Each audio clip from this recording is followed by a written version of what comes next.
Então, vamos lá. Na aula retrasada, a gente fez exercício sobre os gases, né? A lei dos gases ideais. Depois a gente viu aquele videozinho da história da biografia de Lavoisier. E agora a gente vai fazer mais exercícios sobre a lei dos gases ideais. Lá no livro de atividades, página 23, que a gente vai fazer os exercícios aí.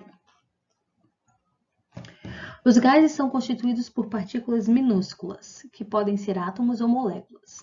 Como não é possível visualizar esses componentes, o comportamento e as características dos gases se baseiam em um modelo ideal, teoria cinética dos gases. Encontre no caça-palavras 3 principais características dos gases. Primeiro, eles são miscíveis, eles podem se expandir e complexibilidade, né? Então, vamos ver aqui. Miscibilidade aqui, ó. Podem ser miscíveis, eles se misturam facilmente. Agora, tem a complexibilidade, que eles podem se comprimir ou se expandir. Agora, vamos ter que achar. Compressão. Opa, achei compressão aqui, ó. Compressão. Aqui.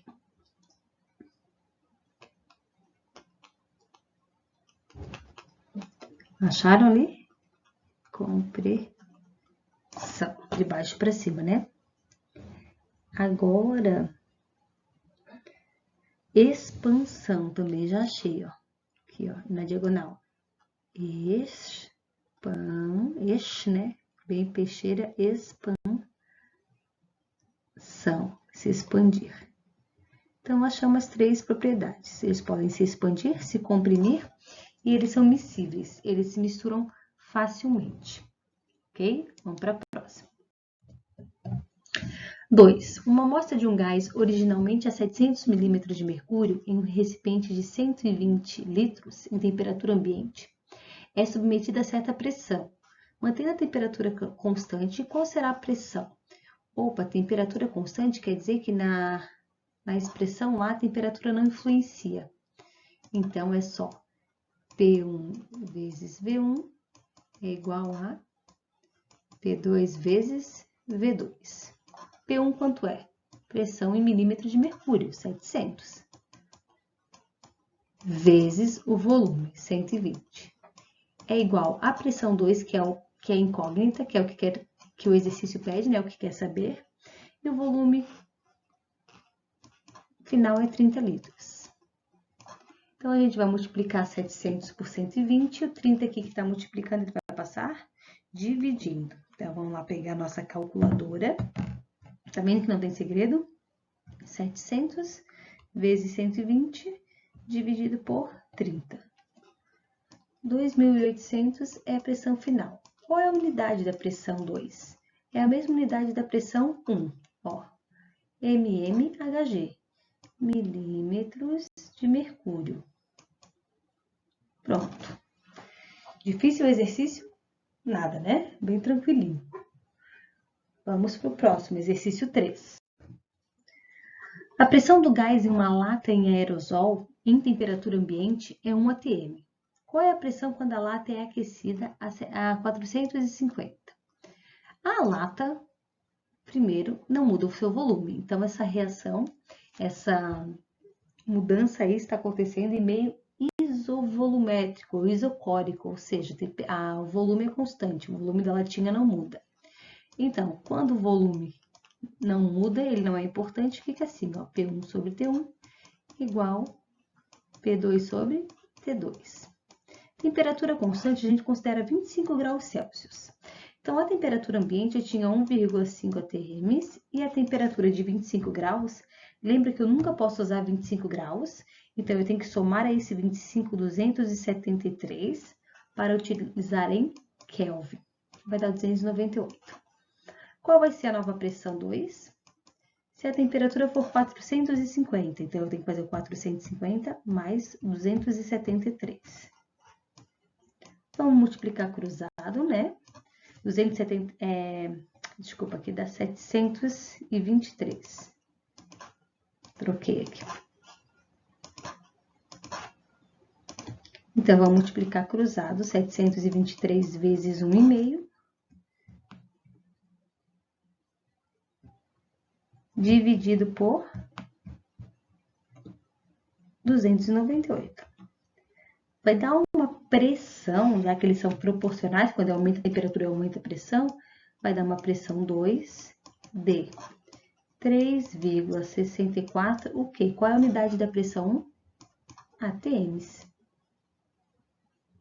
Prof, qual é mesmo a temperatura ambiente? Sempre que fala em temperatura ambiente, a gente considera 25 graus Celsius. Ok? Respondida a questão 3. Vamos para a próxima, né? 4. Um recipiente indeformável e hermeticamente fechado. Quer dizer que está bem fechadinho ali, nada entra e nada sai. Apresenta 10 decímetros cúbicos, isso aqui é volume, de um gás a uma temperatura de 27 graus Celsius e uma pressão de 2 atms. Qual a temperatura em graus Celsius quando a pressão do gás atingir 2,2 atms? Um recipiente indeformável quer dizer que ele não vai mudar o volume, ou seja, isso acontece em volume constante, o volume não muda. Então, é P1 sobre T1 é igual a P2 sobre T2. P1 é 2 atms, temperatura é 27, como eu tenho que achar em Kelvin, 27 mais 273, 300 Kelvin. Vai ser igual, a pressão aumentou ali para 2,2, qual vai ser a temperatura 2? Regrinha de 3, né? Vamos multiplicar cruzado ali. A gente multiplica o 300 por 2,2 e divide por 2. 300 vezes 2,2 dá 660, dividido por 2. Então, o que a gente está fazendo para quem está perdido aí? Multiplicando cruzado aqui. 330 Kelvin é igual a temperatura 2. Só que ele não quer em Kelvin, ele quer em Celsius. Então, eu tenho que tirar desse 330 e desconta 273. Aí, eu vou achar a temperatura em Celsius. 57 graus Celsius é a temperatura quando a pressão for 2,2 atms. Gente, não tem segredo. Não tenham dúvidas. Tá bem tranquilo. Próximo. 5.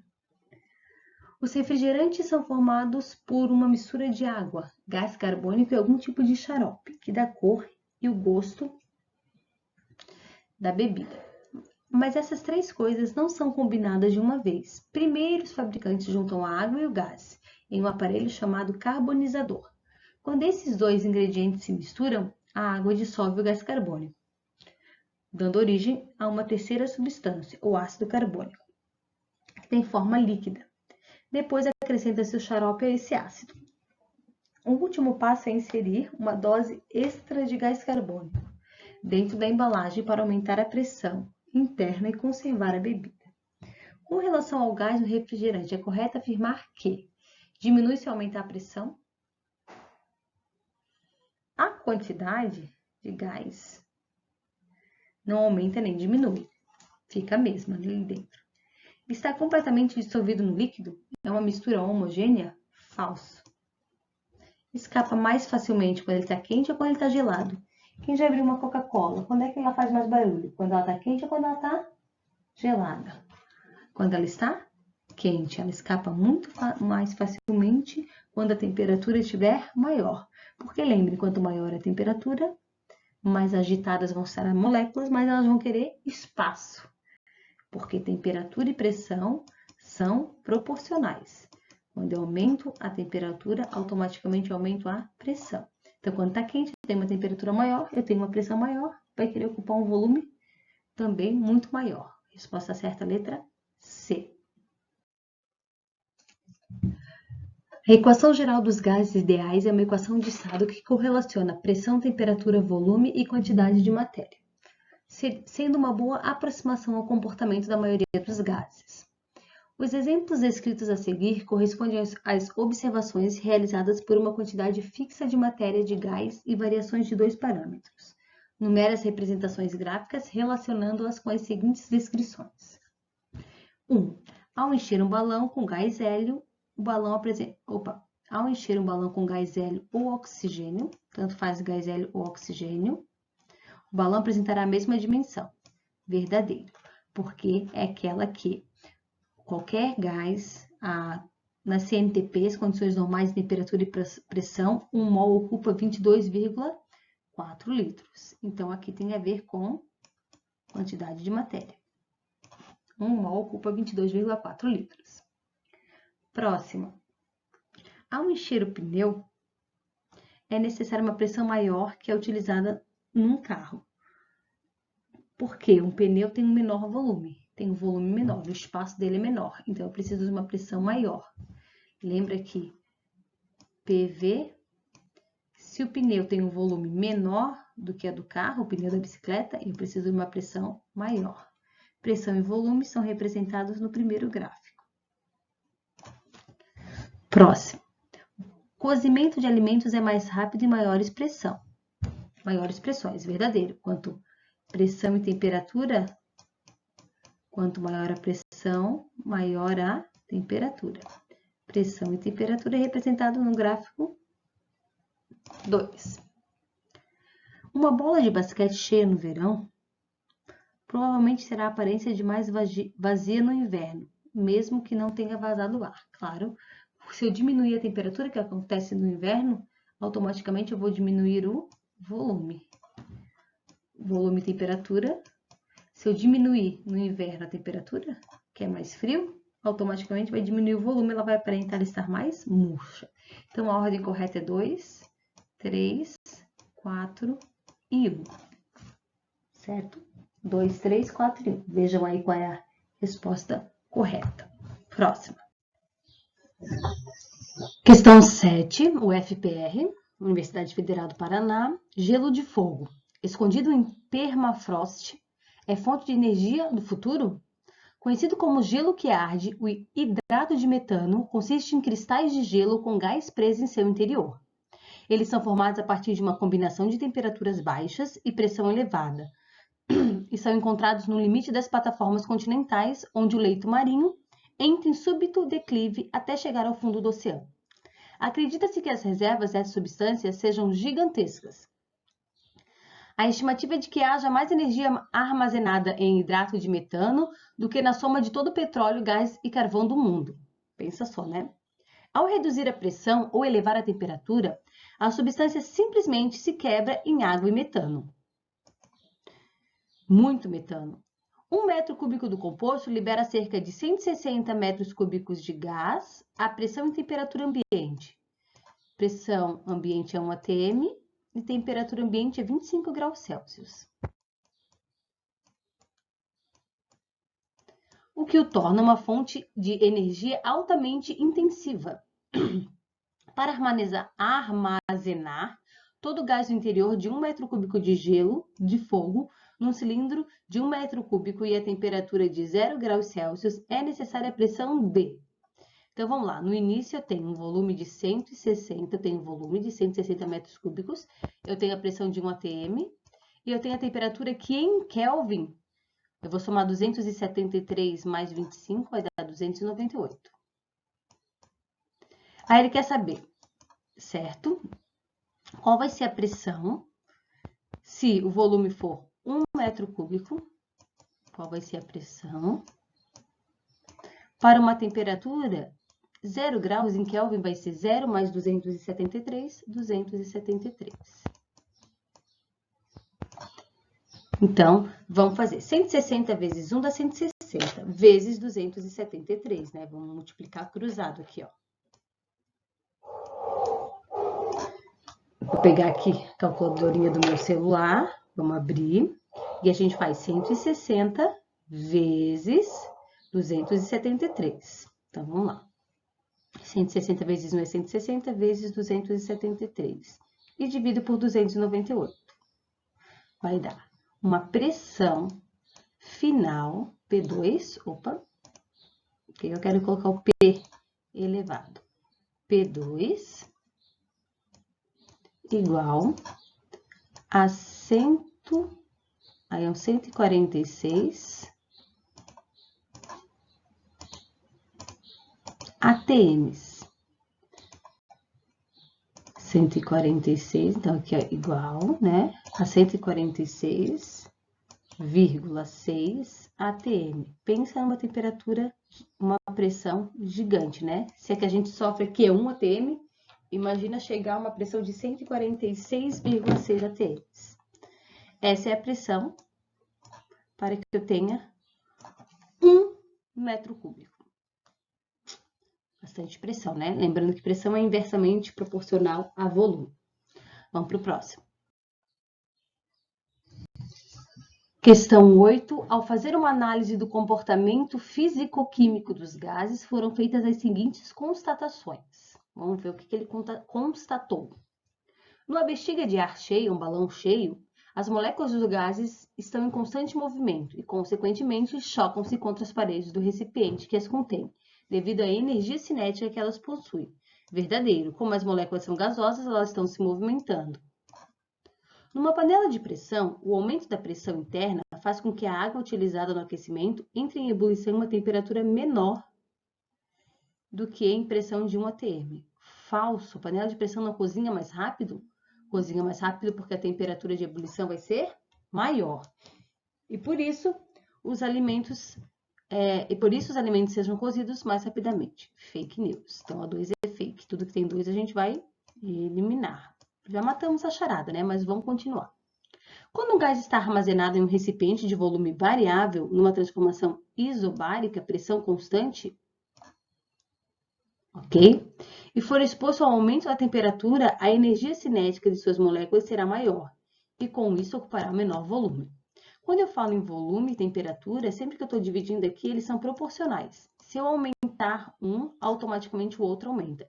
Então, se eu aumentar a energia cinética, ou seja, aumentar a temperatura, automaticamente o volume também vai aumentar.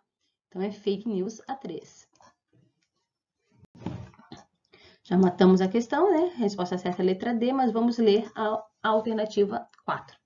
A temperatura de um gás, a pressão constante, é definida como a medida da energia cinética média de suas moléculas. E dessa forma, quanto maior a energia cinética, maior será a temperatura.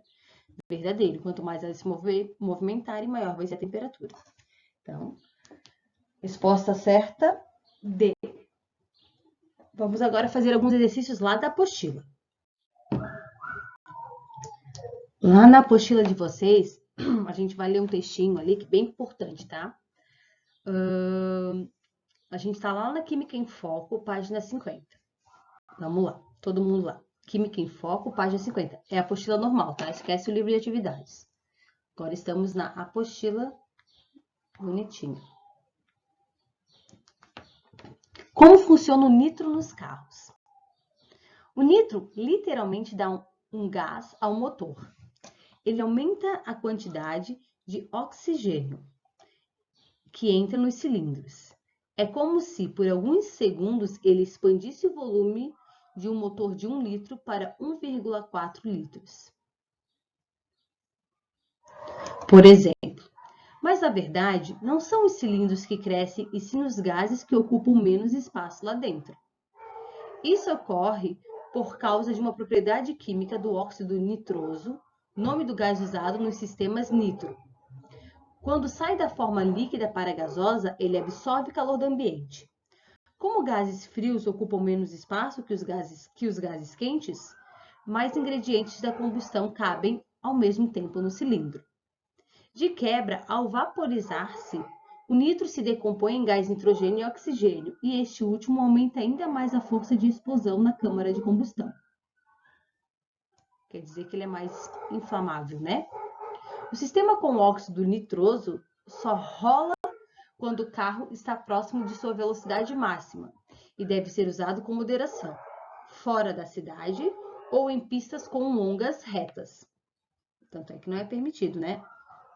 Motor aspira. Para entender os motores envenenados, é preciso saber como funcionam os comuns. O motor de praticamente todos os carros funciona em ciclos de 4 etapas. Na primeira delas, o pistão de cilindro desce, aspirando ar e a gasolina pela válvula de admissão para dentro da câmara de combustão. É por causa disso que chamamos os motores convencionais de aspirados. Na segunda etapa do ciclo, a válvula é fechada e o pistão sobe, comprimindo a mistura de gases contida no cilindro. Quando a pressão da câmara chega ao máximo, a vela solta uma fagulha, detonando a reação de combustão entre o oxigênio do ar e o vapor de gasolina. A reação entre o oxigênio e a gasolina é explosiva. A energia e o volume de gases liberados empurram o pistão para baixo, girando o virabrequim e o eixo do motor. A energia dessa explosão é que faz o carro se mover antes que esse ciclo recomece. A válvula de escape se abre para a saída dos produtos da combustão. Produtos da combustão vai ser os gases que saem, né? Gás carbônico, vapor de água. A potência do motor é proporcional à soma da energia liberada pela explosão em cada cilindro. Nos carros não tunados, dá para aumentar a potência quando se amplia o número de cilindros ou o volume deles, para multiplicar a energia da combustão. Vamos lá ver o que ele diz na letra A. O funcionamento do motor dos automóveis está relacionado a duas propriedades importantes dos gases: a compressibilidade e a expansibilidade. Grife no texto o trecho que evidencia cada uma das propriedades.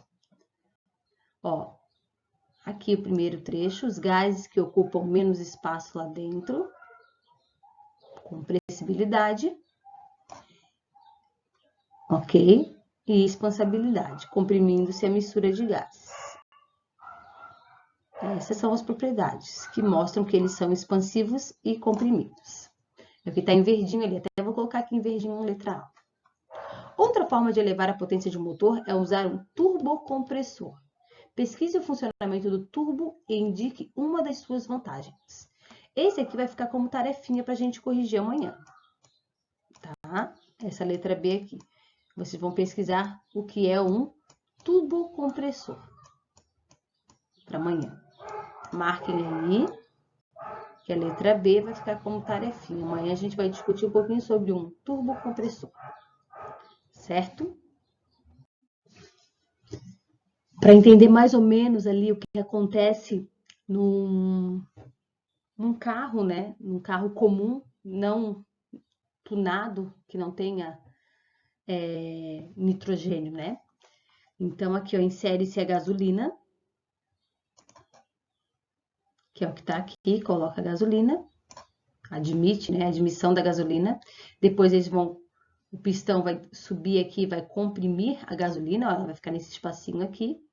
Aí aqui tem a vela vai dar ignição inicial, a energia inicial para que exploda.